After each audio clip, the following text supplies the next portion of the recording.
everyone, you're welcome. It's nazor.ezeh. You're welcome to my channel. How you doing? How you doing?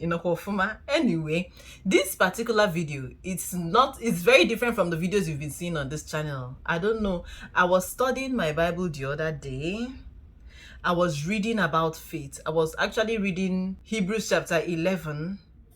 And then I saw something that caught my attention. And I said that, there is no way I'm not going to come here and share this revelation with you people. Because remember that I told you that this year, my goal, not resolution, my goal for the year is spiritual growth. And I am happy with my growth.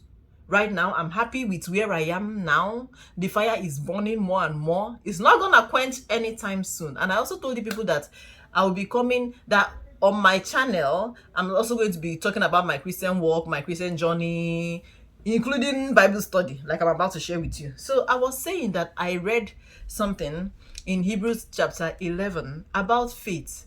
And then, while reading, something occurred to me about Father Abraham.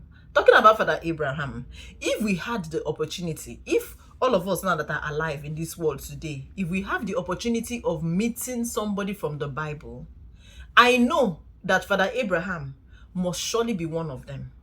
He must surely be on that list of the people I want to meet. Can you let me know in the comment section? Let me know, who do you think in the Bible, which Bible character would you like to meet?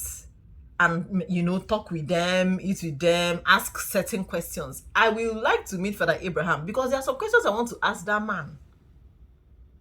There are some questions I really want to ask him because that man was extraordinary. His faith, I'm not sure if anyone has the kind of faith that Father Abraham had. I don't know. I've not come across anybody that had that kind of faith. All right, so what did I see that I said I want to share with you? You know how God tested Abraham, that test that we were all familiar with, how he tested him and told him to go and sacrifice his son, Isaac, the promised son. After God promised him, after he waited for how many years to have his child, he now had a child, and then God now tested him and said that he should go and sacrifice Isaac. You know, that was a test. It occurred to me the other day that was actually the second time that God tested Abraham. I don't know why when we talk about the ultimate test that God tested Abraham, we don't talk about the other tests, the first test. We always talk about this second test that he told him to go and sacrifice Isaac. Do you know that the fact that God told him in Genesis chapter 12, that the call of Abraham, that time that God told him, let me read. Genesis chapter 12 verse 1. The Lord had said to Abram, that time his name was still Abram, go from your country, your people, and your father's household to the land I will show you. And then he went on to promise him and said, I will make you into a great nation. I will bless you. I will make your name great. You will be a blessing. I will bless those who bless you. And whoever curses you, I will curse. And all the peoples on the earth will be blessed through you. Verse 4 now said what? So Abraham went as the Lord had told him. Abraham packed up everything he had. His family, his servants, all his animals, his complete household. He packed up and left. God, just bear in mind that God did not tell him where he was going. No. He did not know where he was going. But he went anyway. It occurred to me that it was a test because God, who knows the end before the beginning, already knew the land that he was taking Abraham to. But he did not tell him. God already knew that Canaan was the destination, but he did not tell Abraham. Abraham did not know. So I feel like God tested him to know if he was going to obey. And of course, Abraham obeyed. And that's why God called him his friend. Abraham was a friend of God. Because the two times that God tested him, not be small test though, this man just obeyed. How many of you are here now that God will give an instruction that you should pack up? You don't have destination, no? Just pack up and be going to a land that will show you. How many of you will agree? Won't you bind and cast that spirit? You will say that this is not the spirit of God. This cannot be the spirit of God. My father is not the author of confusion. I bind and cast the spirit. Will you go? Let me know in the comment section. Would you have gone? But this man, Abraham, even without knowing where God wanted him to go, he packed up his family and he moved. And he was living in tents with his family. They kept on living in tents while he was waiting forgot to show him where he was taking him to. So he passed that first test. And then came the second test, that he should go and sacrifice his son. The other day I was discussing with someone and we realized that Abraham, because I was like, what would make this man bold enough to get up and go and just to go and obey God? He said, sacrifice your son. And he got up to go and sacrifice his son. What made him that bold? What gave him that boldness?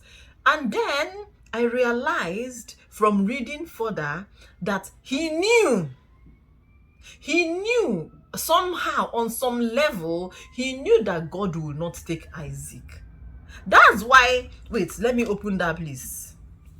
It's in Genesis 22. Let me go there. There's something I want to point out to you. That's why in that Genesis 22 verse 5, let me read. He said to his servants, stay here with the donkey while I and the boy go over there. We will worship and then we will come back to you.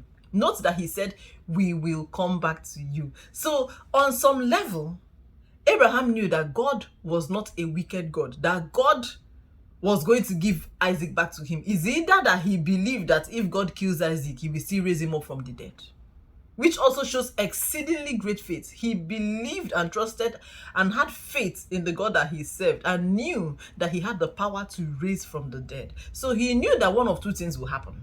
Is either God does not let him kill Isaac after all, or God lets him go ahead and kill Isaac and then God will raise him from the dead. All he knew was that one thing will happen in the end.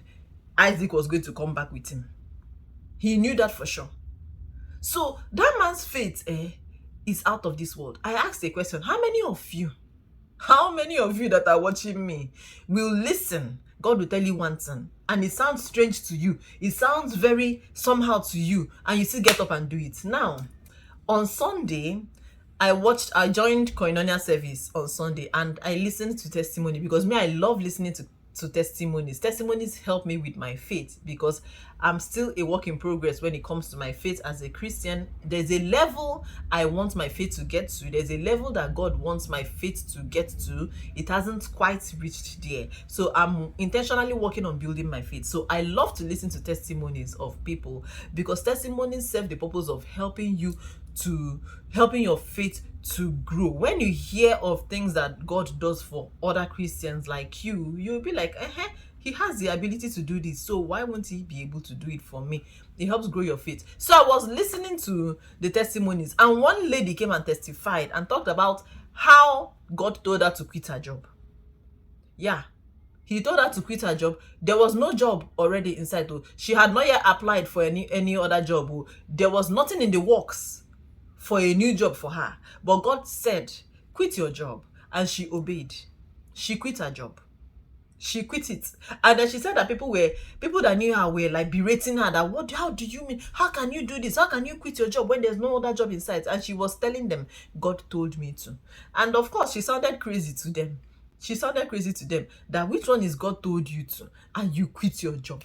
Then she said that one of her bosses from the job that she quit called her one day and was berating her that why would you quit your job when there's no other job? Anyway, there's job opening somewhere that you need to apply, so that they have branches in, I think, in Lagos, she mentioned 2 other countries, but then she told the lady that she wasn't ready to relocate to Lagos, so she forgot all about it. She just left it. And then she now still somehow they connected her again to that same job offer, and then she applied. And then when the owner, one of the organs of the company, now called her for her phone interview or something like that, I'm trying to summarize, I can't really remember, but she said that the organ called and told her about the job, and she said she couldn't move to Lagos. And then do you know that because of her, they said that they are going to open a branch in Abuja just because of her.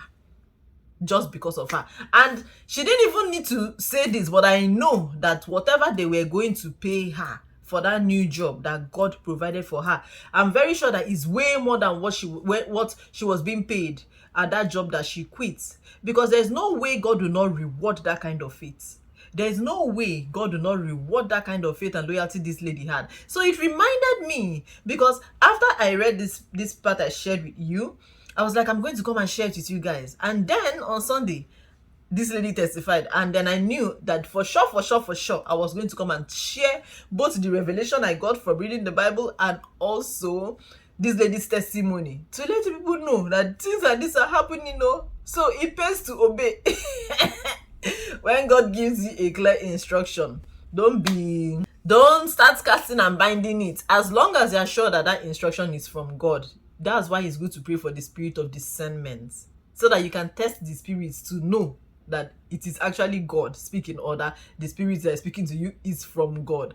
The spirit of discernment is very, very, very, very key, very, very necessary. When you have that spirit of discernment, it will not help you to filter the voices you hear, to know the voice that you are obeying. But as long as you confirm that it is God that is giving you a particular instruction, my dear, obey.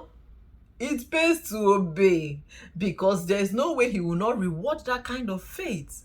So tell me in the comment section if it's you that God told, and you have confirmed though that it's God. This one is not a case of not being sure of who is talking to you. You have confirmed. This question now is that you have confirmed that it's God that is talking to you, and he gives you an instruction that is very, very uncomfortable. Will you do it? Let's know in the comment section. Me, I know that I will do it too. I will do it. But like I said, I'm praying for my faith to get to that level that God wants it to get to. I have strong faith now already, but I want it to be even way stronger. All right, so I have share finish. I've share finish. I said I will be coming here to share with you. By the way, let me tell you people, in case you are not aware, I'm now conducting Bible studies for children. It's free. You don't have to pay a dime. I just felt this nudge. This nudge has been in my spirit since last year, that I should start doing Bible study for children, because this world is turning to something else. The devil is on a rampage. Like I keep saying, the devil is on a rampage to steal the souls of our children, because he can see the future. He knows that our children have great destinies, and he's on a rampage. He's on a mission to thwart these destinies. So we now, as Christian parents, we have our job cut out for us, not just for our own kids generally. So I want to do my part, because it was pressed in my heart to do this, to use my platform to conduct Bible study sessions for children. So I do this every Saturday on Zoom. I'm going to share the Zoom ID and the Zoom passcode, the meeting passcode, so that your children can join.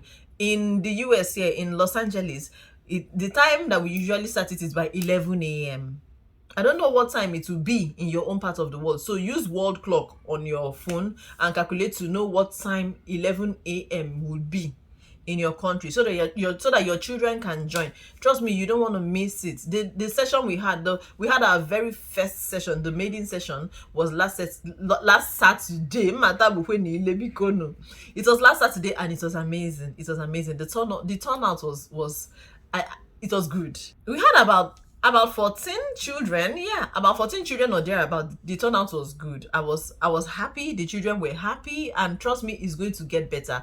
It's just 2 hours of Bible study, and your children, the goal is to raise children that love God, children that have a heart for God, children that will serve God, children that the devil cannot steal their souls, children that will fulfill their God-given destiny. Jesus Kids is the name of the Bible study group. So please, I'm looking forward to seeing your children. All right, let's talk in the comment section. If it's you that God told this type of thing, will you do it? And which Bible character would you like to meet in real life? And what will you ask the Bible character? I already know what I'll ask Father Abraham. I'll ask him, what was the motivation for that kind of it? Like, what exactly were you thinking? I would like to know his thought process. I would like to know what exactly he thought was going to happen, especially when God told him to sacrifice his son. Yeah. All right, so I did not want this video to be too long. Thank you so much for watching. Stay safe, stay blessed. We're gonna see ourselves in the next one. Kill Zills. Mwah.